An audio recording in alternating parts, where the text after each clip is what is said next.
They've taken over very little. So now I'm very disappointed in President Putin. I thought I solved 7 wars. In fact, we have a great leader coming. We have the Prime Minister of Pakistan coming and the Field Marshal. Pakistan Field Marshal is a very great guy, and so is the Prime Minister, both.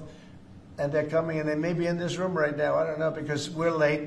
And I said maybe they'd like to join they actually may be somewhere in the beautiful Oval Office. Yeah, please, behind you. अमरीकी सदर Donald Trump ने वज़ीर आज़म शहबाज शरीफ और field marshal Asim Munir को एक अजीम शख्सियत करार दिया। सदर डोनाल्ड ट्रंप वज़ीर आज़म शहबाज शरीफ के साथ मुलाकात से पहले सहाफ़ियों से गुफ्तगू कर रहे थे, जो आपने मुलाहिज़ा की।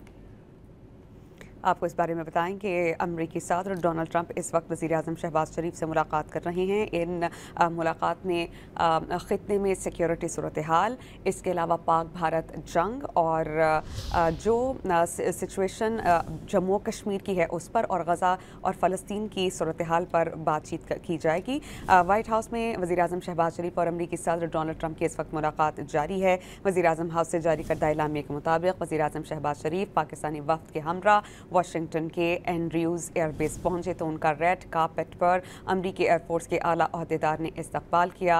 वज़ीर आज़म का मोटरकेड अमरीकी सिक्योरिटी के हिसार में एयरबेस से रवाना हुआ। वज़ीर आज़म अब से कुछ देर कबल वाइट हाउस पहुंचे हैं, जहां पर उनकी ओवल ऑफिस में अमरीकी सदर से मुलाकात जारी है। वाइट हाउस के मुताबिक ओवल ऑफिस में होने वाली मुलाकात के दौरान मई में होने वाली पाक भारत जंग और मसला कश्मीर समेत आलमी और इलाकाई मामलात पर तफसीली गुफ्तगू मुतवक्किह है।